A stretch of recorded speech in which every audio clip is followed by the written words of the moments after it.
Today we bring you a fairly old creepypasta, but that not many know. The one about don't go to an old McDonald's.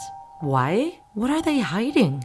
Stay to know our adaptation of the famous story. Hi everyone! Today I come to talk to you about something that you have been trying to cover up for a long time. And yes, it is about the world-famous Smiling Clown Burger Company. I am sure many of you have been to a current McDonald's, with its new McCafes, entertainment areas. But have you ever questioned why the store has begun to change? In recent years, McDonald's has embarked on the task of renovating all of its restaurants around the world. I'm sure some of you are thinking about how long it's been since you last set foot in an old venue. If you talk to someone who knows about marketing, you will hear something curious. The company has lost a good amount of money on this. The new furniture is not attracting more customers. Those interested argue that they want to create a more adult environment, a more sophisticated image for the classier public. Well, wrong answer. If you Google right now, what is the age group that McDonald's targets? To children and teens, of course. It has always been like this. So why embark on all these reforms?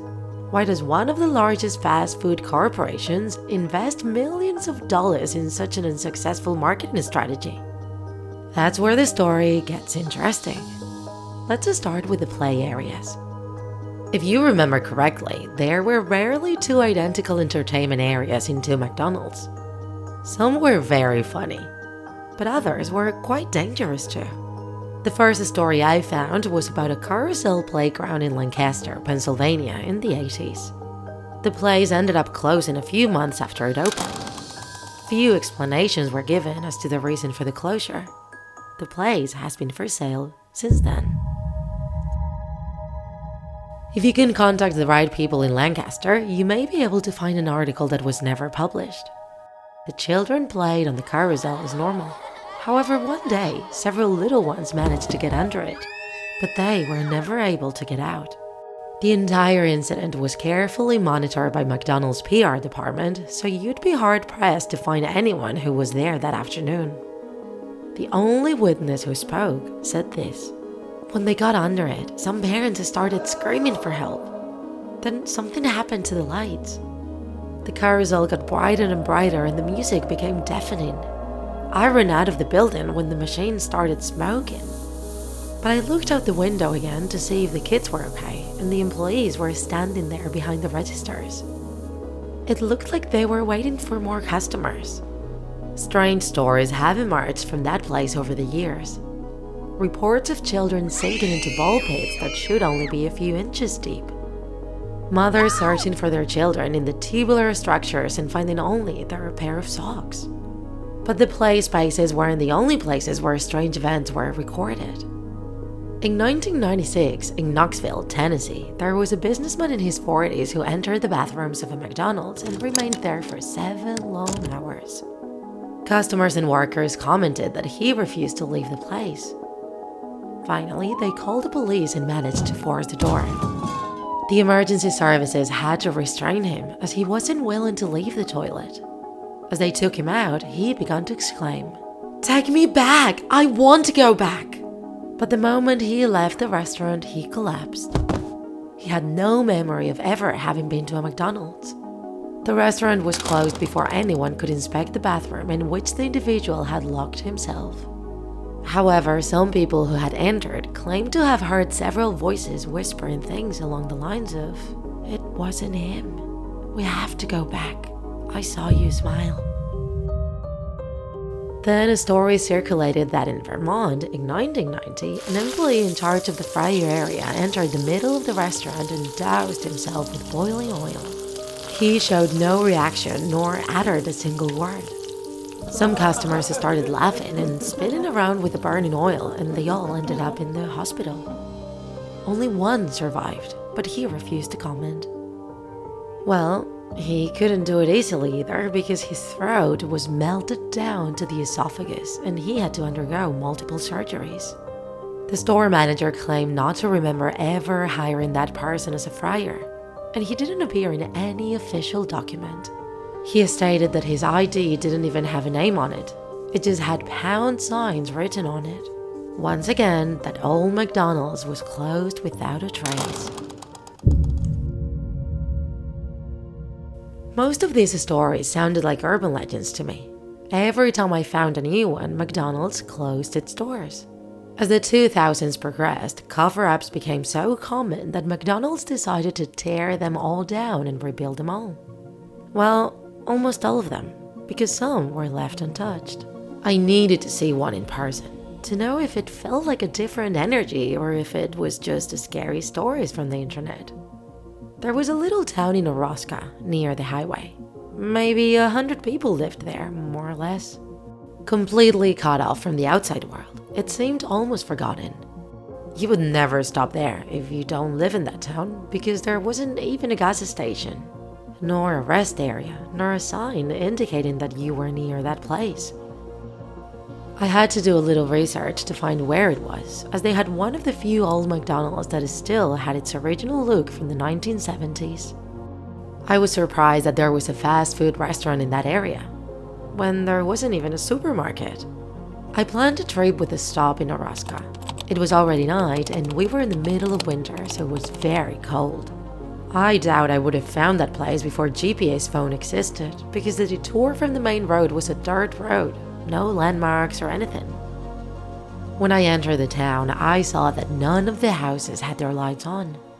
Even most of the streetlights were off, as if no one had remembered how to change the bulbs for years.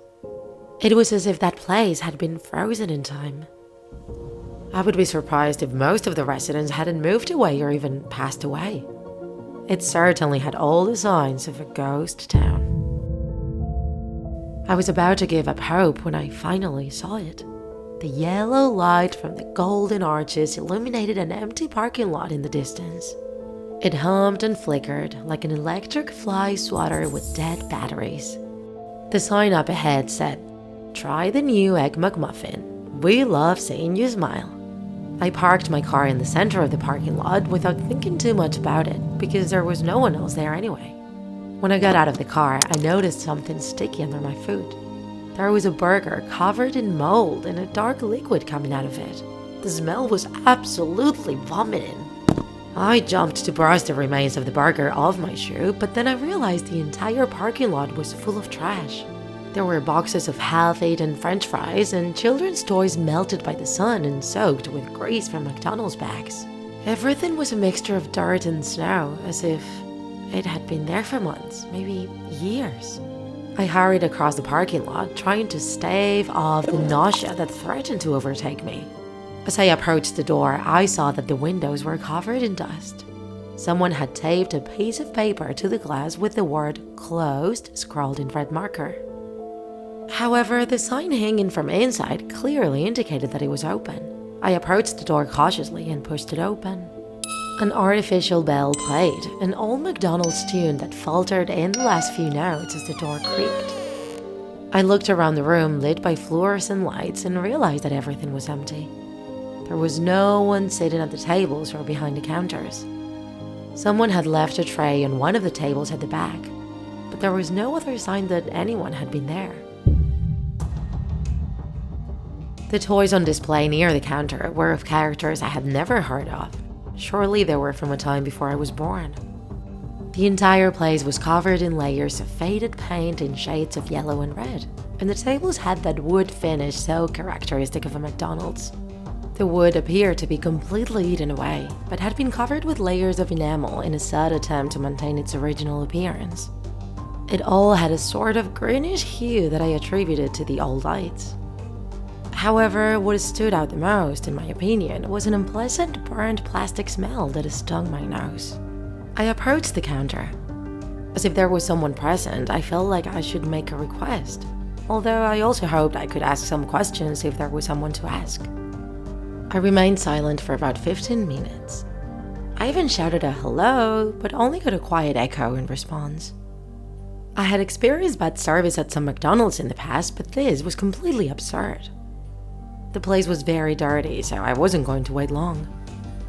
Just as I was about to turn around and give up, the cash register opened. It was almost like it was begging me to grab some money for myself. Besides, didn't I deserve a little reward for wasting my time? I crept closer and saw at least a dozen bills stacked up. I looked around to make sure I wasn't being watched. I bent down to grab some money, and in that instant, the box slammed shut on my fingers.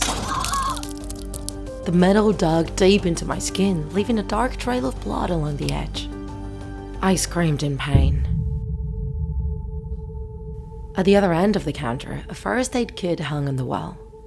The lights in the kitchen area were out, but I urgently needed a bandage. I jumped over the bar and headed towards the back. The burning smell became more intense as I went. I noticed that the grill was covered in a thick layer of grease, completely unusable. I passed by the fryer area and one of them was full of worms. I quickened my pace to get to the first aid kit, hoping to get a bandage and get out of there as quickly as possible. I was beginning to realize that this restaurant was definitely not in business and that maybe I shouldn't have gone in. I opened the first aid box and had to force myself to contain the vomit. A cloud of mold billowed in all directions when I opened it, accompanied by the same black substance I had seen on the burger I'd stepped on outside. I started coughing and waved my hands in the air to disperse the mold particles floating around me. The same bell that had rung upon entering, the one playing the McDonald's tune, began ringing again, forcing me to calm down. I assumed it was broken, like everything else in this disastrous place. I looked back at the counter and noticed that everything seemed more distant. I was probably disoriented due to the loss of blood and that unbearable smell. I looked down at my hand to examine the cut and my eyes widened. There was no injury. I started to run in panic towards the counter, but I tripped on something and fell. In the gloom, my eyes began to adjust and I made out the silhouette of a body. Someone was there underneath. Could it be that someone was unconscious and needed help? I pulled on his arm and a half-decomposed body slid across the floor.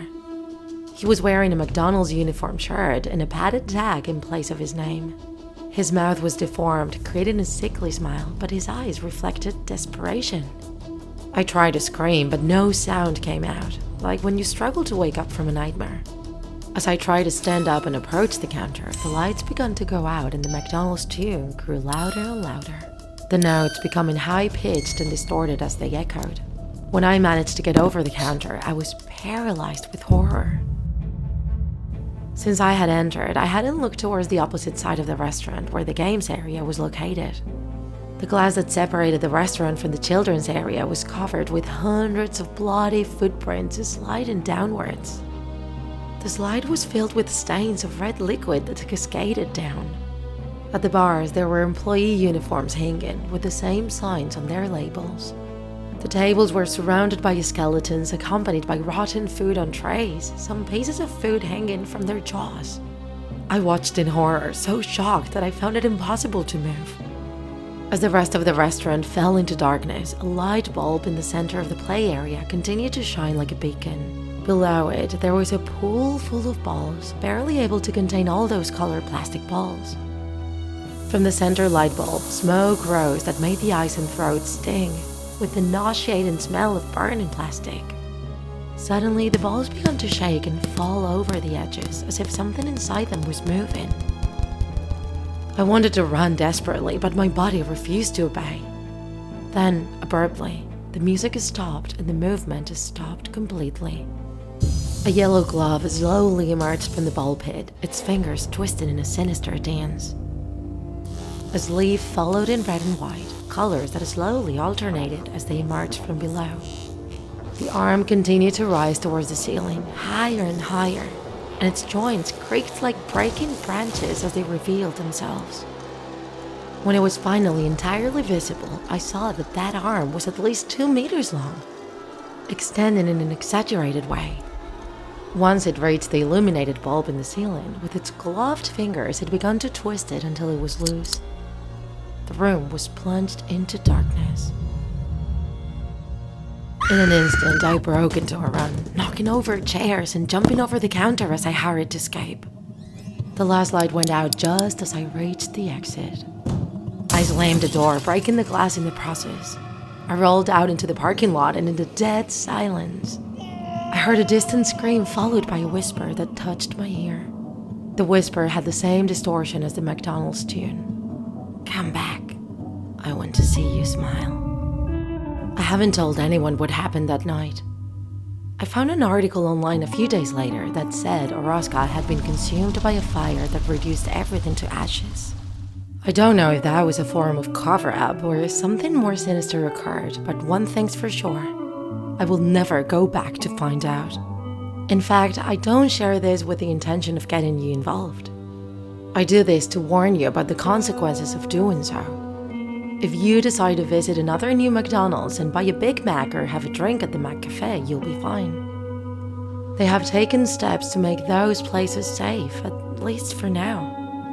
But under no circumstances should you ever think of entering an old McDonald's.